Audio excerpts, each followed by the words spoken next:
Exalogic CMRL ഇടപാട് സംബന്ധിച്ച registrar of കമ്പനീസിന്റെ റിപ്പോർട്ടിൽ മുഖ്യമന്ത്രിയുടെ പേര് പരാമർശിച്ചത് CPIM-നെ കൂടുതൽ പ്രതിരോധത്തിലാക്കുന്നു. വ്യവസായ വകുപ്പിന് കീഴിലുള്ള KSIDCക്ക് ഓഹരികളുള്ള സ്ഥാപനമാണ് CMRL. മുഖ്യമന്ത്രിയുടെ മകൾ വീണ വിജയന്റെ എക്സാലോജിക് കമ്പനിയും CMRL-ഉം തമ്മിലുള്ളത് തത്പര കക്ഷികളുടെ ചട്ടവിരുദ്ധമായ ഇടപാട് എന്നാണ് ROC റിപ്പോർട്ടിൽ പറയുന്നത്. എക്സാലോജിക്കിന്റെ പേരിൽ മുഖ്യമന്ത്രിക്കെതിരെ ബോധപൂർവമായ രാഷ്ട്രീയ പ്രചാരണം നടക്കുന്നുവെന്ന് CPIM സംസ്ഥാന സെക്രട്ടറി MV ഗോവിന്ദൻ പറഞ്ഞു. വസ്തുതകളുള്ള റിപ്പോർട്ടുകളല്ല പുറത്തുവരുന്നത്. തെരഞ്ഞെടുപ്പ് വരെ ഇനിയും നിരവധി കാര്യങ്ങൾ വരും. പുകമറ സൃഷ്ടിച്ച് മുഖ്യമന്ത്രിയിലേക്കുള്ള വഴി ഇതാ എന്ന് പ്രഖ്യാപിക്കലാണ് ഇപ്പോൾ നടക്കുന്നതെന്നും MV ഗോവിന്ദൻ പറഞ്ഞു. അദ്ദേഹത്തിന്റെ വാക്കുകളിലേക്ക്. രാഷ്ട്രീയമായിട്ട് കമ്മ്യൂണിസ്റ്റ് പാർട്ടി ഓഫ് ഇന്ത്യ മാർക്സിസ്റ്റിനെയും ഇടതുപക്ഷ മുന്നണി ഗവൺമെന്റിനെയും ഭരിക്കുന്നതിന് വേണ്ടിയുള്ള ബോധപൂർവമായ രാഷ്ട്രീയമായ നീക്കമാണ്. ആ നീക്കമാണ് എന്ന് ഞാൻ മുമ്പ് തന്നെ പറഞ്ഞിട്ടുണ്ട്. ഞങ്ങൾ പൊതുവെ ആ കാര്യം വിശദീകരിക്കുകയും ചെയ്തിട്ടുണ്ട്. അതേ കാര്യത്തിൽ അതെല്ലാം രാഷ്ട്രീയ പ്രേരിതമായിട്ട് ഇനി ഓരോ ദിവസവും വരുന്ന ഇലക്ഷൻ വരെ, എപ്പോഴാണോ ഇലക്ഷൻ തീരുന്നത് അതുവരെ ഇങ്ങനെയുള്ള നിരവധി കാര്യങ്ങൾ ഇനിയും വന്നുകൊണ്ടേ ഇരിക്കും. അന്വേഷണം നടത്തി ഒരു പുകമറ സൃഷ്ടിച്ച് മുഖ്യമന്ത്രിയിലേക്ക് എത്താനുള്ള വഴി ഇതാണ് എന്ന് പ്രചരിപ്പിക്കുന്നത് വളരെ വളരെ തെറ്റായ ഒരു നിലപാടാണ്. ഇത് തെരഞ്ഞെടുപ്പിന്റെ കേളിക്കൂട്ട് എന്ന രീതിയിലുള്ള പ്രചരണത്തിന് മാത്രമാണ് അവരുദ്ദേശിക്കുന്നത് എന്ന് പറയാനാണ് ഞാൻ ഇത്രയും കാര്യങ്ങൾ പറഞ്ഞത്. ഏത് പൊതുമേഖലാ സ്ഥാപനത്തിലും എന്ത് നടന്നാലും മുഖ്യമന്ത്രിക്ക് പങ്കുണ്ടെന്ന് പറയുന്നത് യുക്തിരഹിതമാണെന്ന് മന്ത്രി P. രാജീവ് പ്രതികരിച്ചു. ഇത് സംബന്ധിച്ച് KSIDCയോട് ചോദിച്ച കാര്യങ്ങൾക്ക് ആ സമയത്ത് തന്നെ KSIDC മറുപടി നൽകിയിട്ടുണ്ടെന്നാണ് അവർ വ്യക്തമാക്കിയിട്ടുള്ളത്. അത്തരം സ്ഥാപനവുമായി ബന്ധപ്പെട്ട് ഗവൺമെന്റിന്റെ ഇപ്പോൾ ഏത് പൊതുമേഖലാ സ്ഥാപനത്തിലും പിന്നെ എന്ത് നടന്നാലും അത് മുഖ്യമന്ത്രി ആയിരിക്കും അതിന് പങ്ക് എന്ന് പറയുന്നത് സാധാരണഗതിയിൽ യുക്തിക്ക് നിരക്കുന്നതല്ല. CMRL എക്സാലോജിക് ഇടപാടുമായി ബന്ധപ്പെട്ട രേഖകൾ കൃത്യമാണെങ്കിൽ അത് പൊതുജനങ്ങൾക്ക് മുന്നിൽ ഹാജരാക്കണമെന്ന് പ്രതിപക്ഷ നേതാവ് വെല്ലുവിളിച്ചു. രണ്ട് കമ്പനികളും തമ്മിൽ എഗ്രിമെന്റ് വെച്ചിട്ടുണ്ടോ? എക്സാലോജിക് കമ്പനി CMRL-ന് സോഫ്റ്റ്വെയർ സർവീസ് നടത്തി കൊടുത്തിട്ടുണ്ടോ? എന്ത് സോഫ്റ്റ്വെയർ സർവീസാണ് നടത്തി കൊടുത്തതെന്നുള്ള തെളിവുകൾ AK ബാല ഹാജരാക്കിയാലും മതി. അപ്പം മുരളീധരൻ ഇതിൻ്റെ അകത്തൊരു പ്രതിയാണ് എന്ന് വെച്ചാൽ ഇടനിലക്കാരനാണ്. ഈ പിണറായി വിജയനും സംഘപരിവാറുമായിട്ടുള്ള സെറ്റിൽമെന്റിന്റെ ഇടനിലക്കാരനാണ്. അതാണ് സ്വർണ്ണക്കള്ളക്കടത്ത് കേസ്, അതുപോലെ തന്നെ ലൈഫ് മിഷൻ കോഴ കേസ്, SNC ലാവ്ലിൻ കേസ്. ഇത്തരം കേസുകളിൽ സംഘപരിവാറും പിണറായി വിജയനുമായിട്ട് സെറ്റിൽമെന്റ് ഉണ്ടാക്കിയിട്ടുണ്ട്. വിഷയം ഹൈക്കോടതിയുടെ മേൽനോട്ടത്തിൽ കേന്ദ്ര ഏജൻസി അന്വേഷിക്കണമെന്ന് K. മുരളീധരൻ MP ആവശ്യപ്പെട്ടു. ഇതിനെക്കുറിച്ച് കേന്ദ്ര ഏജൻസികൾ ഹൈക്കോടതിയുടെ മേൽനോട്ടത്തിൽ അന്വേഷിക്കണം.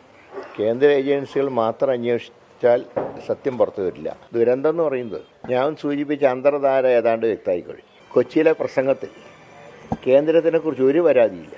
8-ാം തീയതി സമരം ചെയ്യാൻ പോവാണ് കേന്ദ്രത്തിനെതിരെ എന്ന മുഖ്യമന്ത്രി പ്രധാനമന്ത്രി അടുത്ത് കിട്ടിയിട്ട് പോലും അതിനെക്കുറിച്ച് കമാശം വേണ്ടിയിട്ടില്ല.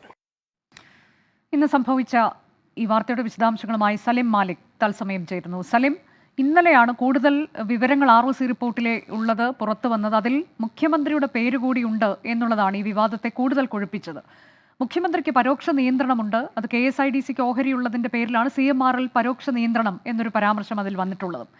അതിന്മേലാണ് ഇപ്പോൾ മന്ത്രി P. രാജീവിന്റെ പ്രതികരണം നമ്മൾ കണ്ടത്. പിന്നീട് LDF കൺവീനർ പ്രതികരിക്കുന്നത് കണ്ടു. ഏറ്റവും ഒടുവിലായി CPIM സംസ്ഥാന സെക്രട്ടറിയും പ്രതികരിക്കുന്നു. ഇന്ന് ഈ വിഷയം സെക്രട്ടേറിയറ്റ് പരിഗണിച്ചിട്ടുണ്ടോ എന്നത് വ്യക്തമല്ല. ഒരുപക്ഷെ സലീമിന് അതിന്റെ വിശദാംശങ്ങൾ ലഭ്യമാണ് എന്ന് ഞാൻ കരുതുന്നു.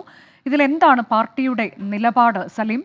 ഈ വിഷയത്തിൽ ഇതിനു മുൻപ് പറഞ്ഞിട്ടുള്ളത് പോലെ തന്നെ ഇത് രാഷ്ട്രീയ നീക്കമാണ്, രാഷ്ട്രീയ ലക്ഷ്യം മാത്രമാണ് ഇതിന് പിന്നിലുള്ളത് എന്നതിനപ്പുറത്തേക്ക് ഇപ്പോൾ ഇതെങ്ങനെയാണ് സാങ്കേതികമായി ഇതിനെ പ്രതിരോധിക്കാൻ പാർട്ടി നീക്കം നടത്തുന്നത്?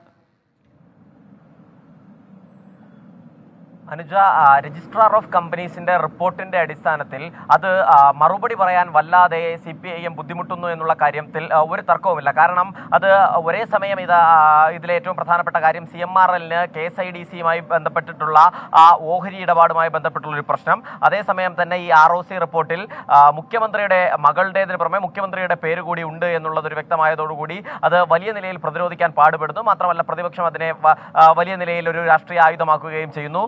എത്ര കണ്ട് ഇതൊരു രാഷ്ട്രീയ പ്രതിരോധം അല്ലെങ്കിൽ ഒരു രാഷ്ട്രീയ പ്രചരണം മാത്രമാണ് എന്ന് പറയും എന്നുള്ള കാര്യത്തിലും വ്യക്തതക്കുറവുണ്ട്. കാരണം വലിയ നിലയിലുള്ള ഗുരുതരമായ ആരോപണങ്ങൾ ഇതുമായി ബന്ധപ്പെട്ട് ഈ എക്സാലോജിക്കും CMRL തമ്മിലുള്ള ഇടപാടിൽ സംഭവിച്ചിട്ടുണ്ട് എന്നുള്ളത് തന്നെയാണ് ആ റിപ്പോർട്ട് സൂചിപ്പിക്കുന്നത്. അതുകൊണ്ട് ഏറ്റവും പ്രധാനമായും പ്രതിപക്ഷം ഇക്കാര്യത്തിൽ ഉന്നയിക്കുന്ന ഏറ്റവും പ്രധാനപ്പെട്ട ആരോപണം നിലവിലുള്ള ഈ രേഖകൾ അത് സുതാര്യമാണെങ്കിൽ അത് പുറത്തുവിടാൻ തയ്യാറാവണം എന്നുള്ളതാണ്. അത് ആ നിലയിൽ ഒരു വെല്ലുവിളി തന്നെ പ്രതിപക്ഷ നേതാവ് ഉന്നയിക്കുന്നുണ്ട്. ഒപ്പം കെ മുരളീധരനൊക്കെ ഒരു പടി കൂടി കടന്ന് അതിൽ അഭിപ്രായം പറഞ്ഞത് കേന്ദ്രമന്ത്രി വി മുരളീധരനും CPIയും തമ്മിലുള്ള ഒരു രഹസ്യധാരണയുടെ കൂടി അടിസ്ഥാനത്തിലാണ് ഇത്തരത്തിൽ ഇടപാട് എന്നുള്ളതാണ്. അതേസമയം BJP ഈ വിഷയത്തെ രാഷ്ട്രീയമായി ഉന്നയിക്കുന്നത് അത് കോൺഗ്രസും CPIഎമ്മും തമ്മിലുള്ള ഒരു അന്തർധാരയുടെ ഭാഗമാണ്. കാരണം ഈ കമ്പനി രജിസ്റ്റർ ചെയ്തിരിക്കുന്നത് ഈ എക്സാലോജിക് എന്ന കമ്പനി രജിസ്റ്റർ ചെയ്തിരിക്കുന്നത് ബാംഗ്ലൂർ കേന്ദ്രീകരിച്ചാണ്. ബാംഗ്ലൂർ കർണാടക ഭരിക്കുന്നത് കോൺഗ്രസ് ആണ്. അവിടെ വെച്ച് ഒരു സുഗമമായ ഒരു അന്വേഷണം ഉണ്ടായാൽ തന്നെ ഇതിലെ നെല്ലും പതിരും തിരിച്ചറിയാൻ കഴിയും. പക്ഷേ അതിന് കോൺഗ്രസ് തയ്യാറാവുന്നില്ല. പ്രതിപക്ഷ നേതാവ് പോലും അത്തരത്തിലൊരു ആരോപണം ഉന്നയിക്കുന്നില്ല എന്ന് പറയുന്നു. മാത്രമല്ല ഈ വരുന്ന നിയമസഭാ സമ്മേളനത്തിൽ ഇത് പ്രതിപക്ഷം ഉന്നയിക്കുമോ എന്നുള്ളത്, കാരണം നിയമസഭയിൽ തന്നെ ഇതുമായി ബന്ധപ്പെട്ട് ഒരു ബന്ധവും ഇല്ല എന്ന് മുഖ്യമന്ത്രി തന്നെ പറഞ്ഞിരുന്നതാണ്. അപ്പോൾ മുഖ്യമന്ത്രി നിയമസഭയുടെ സഭാ ചട്ടങ്ങൾക്ക് എതിരായാണ് പ്രവർത്തിച്ചത് എന്നുള്ളൊരു ആരോപണം വി മുരളീധരൻ ഉന്നയിക്കുന്നു. അല്പസമയം മുൻപ് ഈ MV ഗോവിന്ദൻ CPM സംസ്ഥാന സെക്രട്ടറി പറഞ്ഞത് ഇത് പൂർണ്ണമായും ഒരു രാഷ്ട്രീയ വിഷയം മാത്രമാണ് എന്നുള്ള നിലയിലുമാണ്. എന്തായാലും CPIഎം പ്രതിരോധിക്കാൻ കഷ്ടപ്പെടുന്നുണ്ട്. ഇന്നത്തെ CPIഎം സെക്രട്ടേറിയറ്റിൽ ഇക്കാര്യം ചർച്ച ചെയ്തു എന്നുള്ള കാര്യം വ്യക്തമല്ല. അതേസമയം CPIഎം വൃത്തങ്ങൾ സൂചിപ്പിക്കുന്ന ഈ വിഷയം ചർച്ച ചെയ്തില്ല. മാത്രമല്ല മറ്റ് സമര പരിപാടികൾ മാത്രമാണ് ചർച്ച ചെയ്തത് എന്നുള്ളതാണ് അവർ സൂചിപ്പിക്കുന്നത്. എന്തായാലും രാഷ്ട്രീയമായ അടുത്ത ദിവസങ്ങളിൽ പ്രത്യേകിച്ച് നിയമസഭ കൂടി ആരംഭിക്കാനിരിക്കുന്ന പശ്ചാത്തലത്തിൽ വീണ്ടും ഒരു സഭാ സമ്മേളനത്തിലും ഈ മാസപ്പടി വിവാദവും തന്നെ CMRLന്റെയും എക്സാലോജിക്കിന്റെയും ഒക്കെ പേരൊക്കെ ഉയർന്നു കേൾക്കും എന്നുള്ള കാര്യത്തിൽ ഒരു തർക്കവുമില്ല. അനുജ, സലിം, ഇതിൽ ഈ മുഖ്യമന്ത്രിക്ക് പരോക്ഷ വിമർശനം വന്ന സാഹചര്യത്തിൽ ഇന്ന് P. രാജീവിന്റെ പ്രതികരണം രാവിലെ വന്നത് പല സ്വകാര്യ സ്ഥാപനങ്ങളിലും ഇത്തരം പൊതുമേഖലാ സ്ഥാപനങ്ങൾക്ക് ഓഹരിയുണ്ട്, അതുപോലെ KSIDCക്കും CMRL ഓഹരിയുണ്ട്. അതിൽ പ്രത്യേകിച്ച് എടുത്തു പറയാനില്ല. മറ്റൊന്ന്, ഈ ഓഹരി എടുത്തത് 91-95 കാലയളവിലാണ്. അന്ന് പിണറായി വിജയൻ മുഖ്യമന്ത്രി ആയിരുന്നില്ല എന്നൊരു പ്രതിരോധം അദ്ദേഹം തീർക്കുന്നുണ്ടായിരുന്നു. അത് പിന്നീട് MV ഗോവിന്ദനും ആവർത്തിക്കുന്നത് നമ്മൾ കണ്ടു. എന്നാൽ വീണ വിജയൻ എന്തുകൊണ്ട് രേഖകൾ ഹാജരാക്കിയില്ല എന്ന അത് ROC റിപ്പോർട്ടിൽ പ്രത്യേക പരാമർശമായി തന്നെ ഉള്ളതാണ്.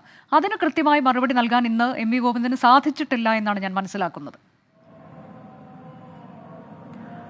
അനുജ, ഇന്ന് രാവിലെ മുതൽ മന്ത്രിമാരും CPIഎം വൃത്തങ്ങളും ഒക്കെ സ്വീകരിക്കുന്ന ഒരു പ്രതിരോധം അത് KSDCയെ മറയാക്കി മാത്രമാണ്. അനുജ സൂചിപ്പിച്ചതുപോലെ തന്നെ ഏറ്റവും പ്രധാനമായുള്ള ഒരു പ്രതിരോധം ഈ ഓഹരി വാങ്ങിയിരിക്കുന്നത് 1991-95 കാലയളവിലാണ് എന്നുള്ളതാണ് വ്യവസായ മന്ത്രി P. രാജീവ് പറഞ്ഞത്. മാത്രമല്ല KSIDC അതൊരു ആ സ്ഥാപനത്തിൽ സർക്കാർ ഇടപെടേണ്ട കാര്യമില്ല. അതിനപ്പുറത്തേക്ക് അതിൽ പരിണിതപ്രജ്ഞരായ നിരവധി നേതാക്കളും പ്രവർത്തകരുമായിരുന്നു അതിലുണ്ടായിരുന്നത്. അതുകൊണ്ട് തന്നെ അത് സുഗമമായി നടക്കുന്നൊരു കമ്പനി എന്ന നിലയിൽ തന്നെയാണ് കാണുന്നത്. മാത്രമല്ല 75-ലധികം വിവിധ സ്വകാര്യ സ്ഥാപനങ്ങളുടെ ഷെയറുകൾ ഓഹരി KSDCയുമായി ബന്ധപ്പെട്ടുണ്ട്. അത് ഈ വ്യവസായത്തെ വളർത്തുക എന്നുള്ള ഉദ്ദേശത്തോടു കൂടി തന്നെ തയ്യാറാക്കിയതാണ്. അതിനപ്പുറത്തേക്ക് അതിനെ മറ്റൊരു രീതിയിലും കാണേണ്ടതില്ല. അത് വർഷങ്ങളായുള്ള ഇടപാടാണ്. അത് ഒരു വലിയ സംഭവമായി കാണേണ്ടതില്ല എന്നുള്ളതാണ് മന്ത്രി P. രാജീവ് പറയുന്നത്. ഒപ്പം തന്നെ അദ്ദേഹം മുഖ്യമന്ത്രിയെ പ്രതിരോധിക്കുന്നത് ഏതെങ്കിലും തരത്തിലുള്ള എന്തെങ്കിലും ഇടപാടുണ്ടായാൽ, അതിൽ എന്തെങ്കിലും വ്യവസായം ഉണ്ടായാൽ അതിലൊക്കെയും മുഖ്യമന്ത്രിയെ ഉൾപ്പെടുത്തുന്നതിൽ ഒരു യുക്തിരാഹിത്യമുണ്ട് എന്നുള്ളതാണ് പറയുന്നത്. അതായത് സംഭവം ഈ ROC റിപ്പോർട്ടിൽ